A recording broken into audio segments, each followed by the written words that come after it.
다 함께 사도신경을 고백하심으로 온라인 가정예배를 하나님께 드리겠습니다. 나는 전능하신 아버지 하나님, 천지의 창조주를 믿습니다. 나는 그의 유일하신 아들, 우리 주 예수 그리스도를 믿습니다. 그는 성령으로 잉태되어 동정녀 마리아에게서 나시고 본디오 빌라도에게 고난을 받아 십자가에 못 박혀 죽으시고 장사된 지 사흘 만에 죽은 자 가운데서 다시 살아나셨으며 하늘에 오르시어 전능하신 아버지 하나님 우편에 앉아 계시다가 거기로부터 살아있는 자와 죽은 자를 심판하러 오십니다. 나는 성령을 믿으며 거룩한 공교회와 성도의 교제와 죄를 용서받는 것과 몸의 부활과 영생을 믿습니다. 아멘.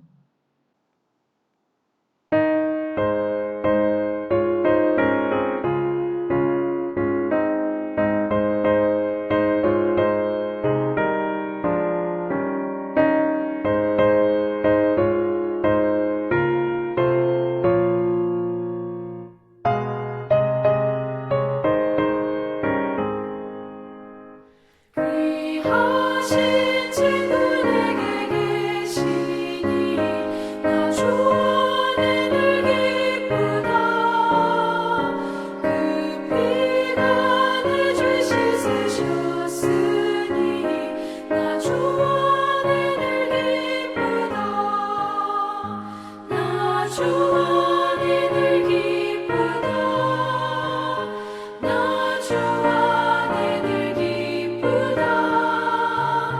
주 나와 늘 동행하시니 나 주 안에 늘 기쁘다. 주 내 집 대신 지시었으니 나 주 안에 늘 기쁘다. 그 생명 버려 나를 구하니 나 주 안에 늘 기쁘다. 나 주 안에 늘 기쁘다. 나 주 안에 늘 기쁘다. 주 나와 늘 동행하시니 나 주 안에 늘 기쁘다.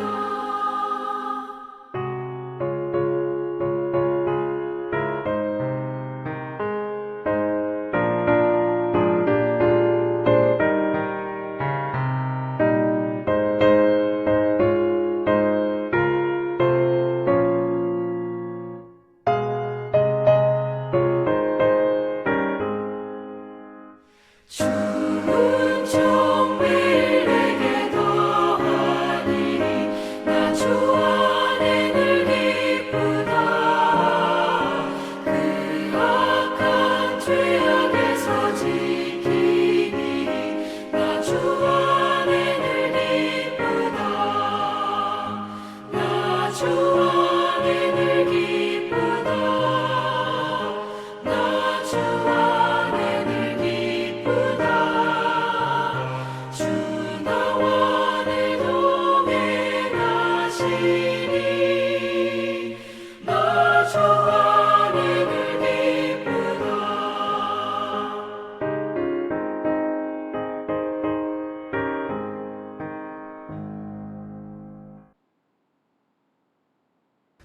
하나님 아버지, 언제나 넘치는 주의 은혜와 사랑에 감사와 찬양을 올려드립니다. 주님, 한 해를 마무리하며 아버지께서 베푸신 은혜를 기억합니다.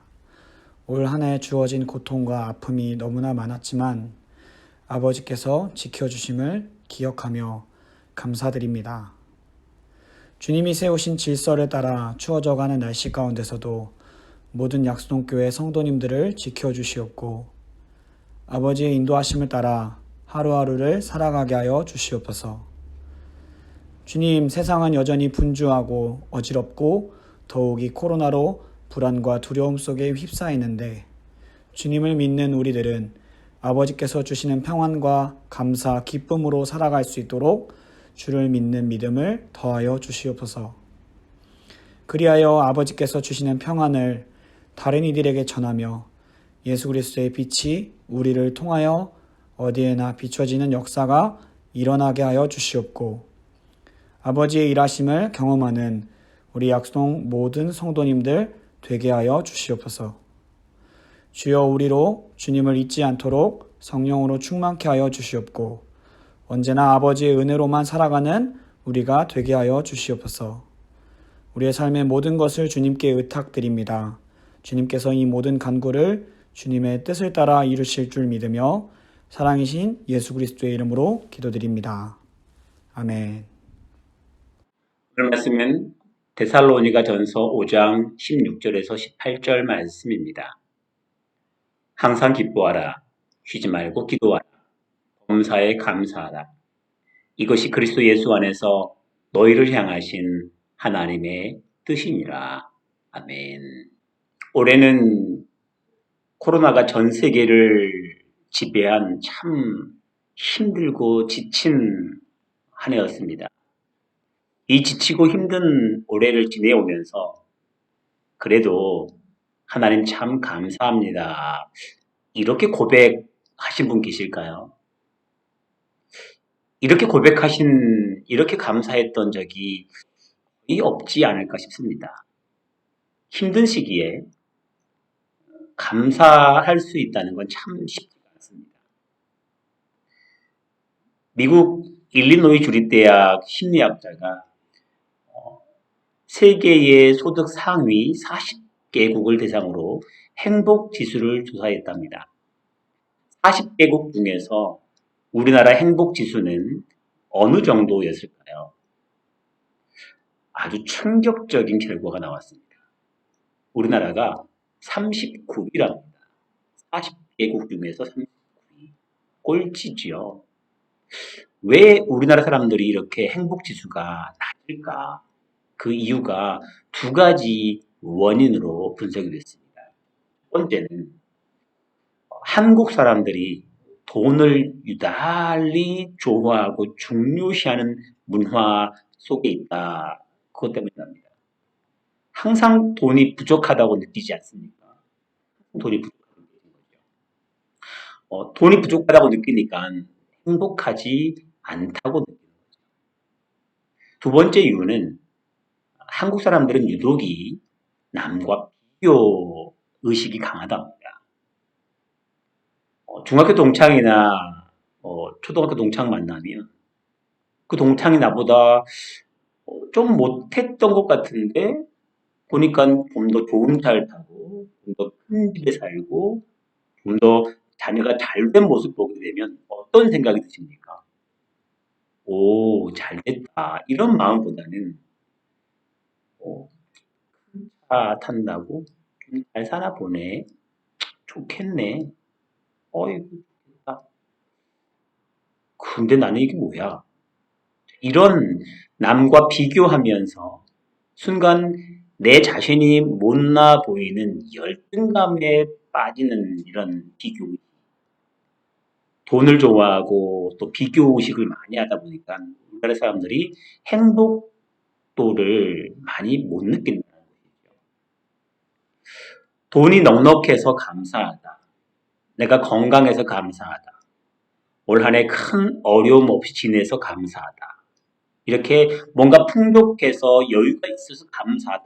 이 감사하다는 것은 성경이 말하는 감사의 태도가 아닙니다.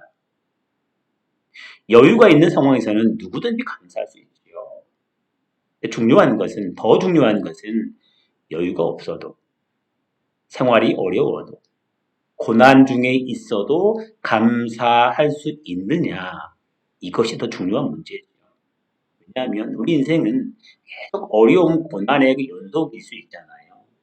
그 고난의 연속 가운데 우리가 얼만큼 잘 감사할 수 있느냐에 따라서 우리 인생이 달라질 수 있기 때문입니다. 성경에서 말하는 범사의 그 감사의 기준은 어려운 상황에서도 고난의 상황에서도 감사할 수 있어야 한다라는 겁니다. 이 감사해야 한다.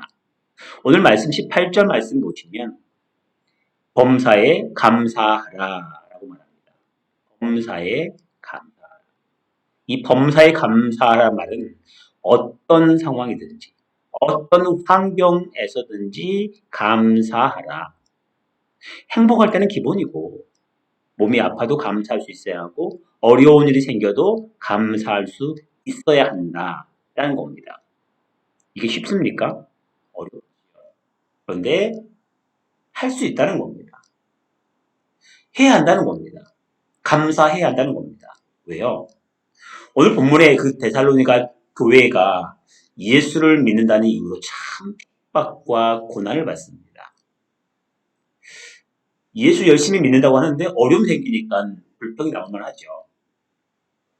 참 어렵고 목숨을 위태로운 상황 되니 하나님 믿고 예수 믿는 게 원망스럽기도 할 겁니다. 그런데 고난 중에 불평과 원망은 그 상황을 바꾸지 못합니다. 오히려 더 낙담되고 좌절되면서 상황을 더 악화시키고 하죠. 반면 그 핍박과 고난으로 오는 그 상황 속에서 그 부정적 상황을 긍정적 상황으로 바꿀 수 있는 비결.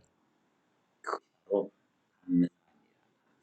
감사할 때 그 상황이 부정적 상황이 긍정적, 희망적, 소망으로 바뀔 수 있는 거예요.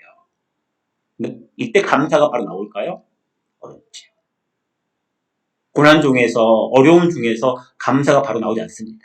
감사가 나오기 전에 필히 분명하게 앞서 있어야 할 것이 믿음입니다. 고난과 핍박 중에도 하나님께서 이 상황을 극복해 주실 것이라는 믿음.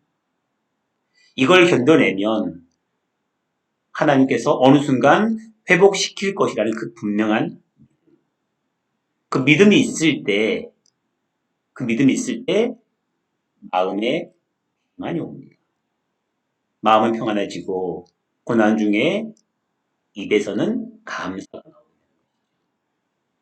이처럼 감사는 믿음과 짝을 이루면서 항상 믿음이 앞서야 합니다. 믿음이 앞에 있고 믿음이 확고할수록 감사는 따라오는 거예요. 나오게 되는 거예요. 명확한 하나님에 대한 믿음이 분명하게 서있기 때문에 그때 가능하다는 겁니다.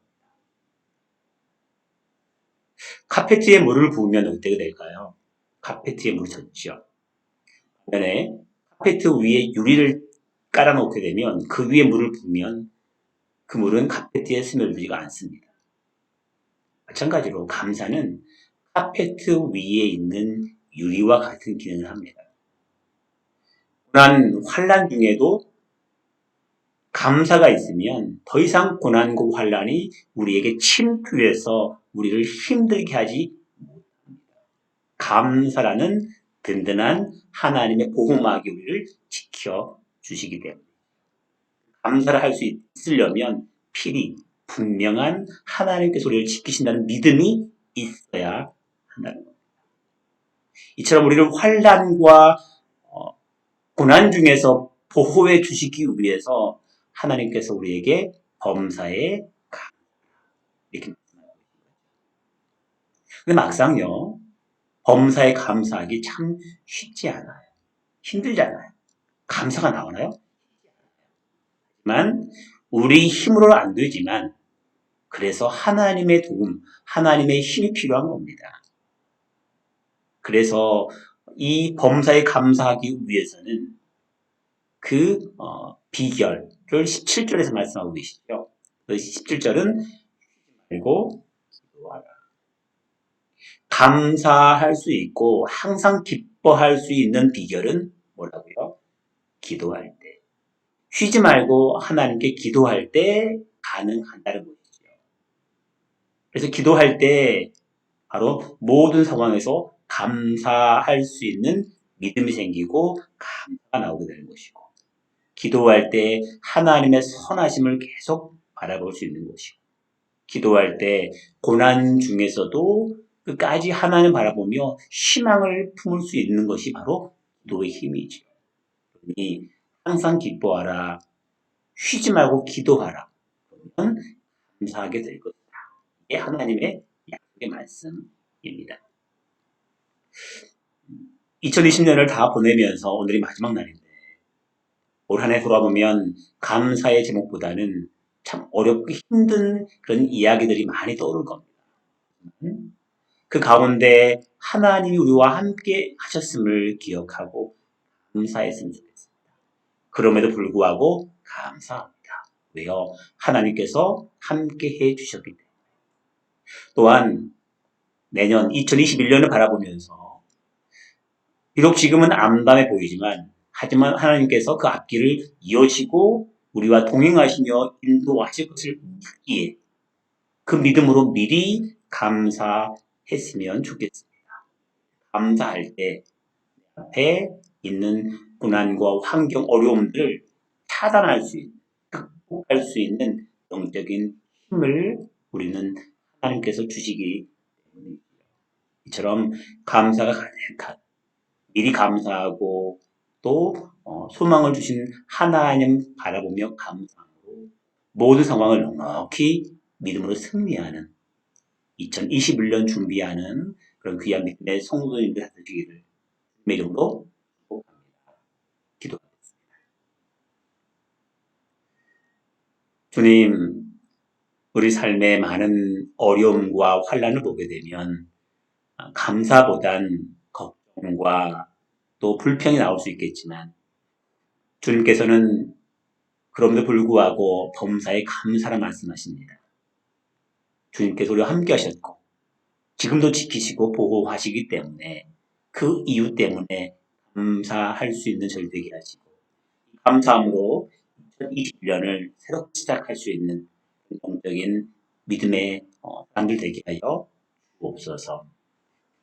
이제는 예수 그리스도의 크신 은혜와 하나님 아버지의 극진하신 사랑하심과 성령님의 교통 인도하심이 모든 상황 가운데 범사에 감사할 수 있는 그런 믿음의 백성들 되시기를 간절히 소망하는 모든 하나님 백성들의 머리 위에와 가정과 일터 위에 지금부터 영원까지 함께 하시옵기를 간절히 축원하옵나이다.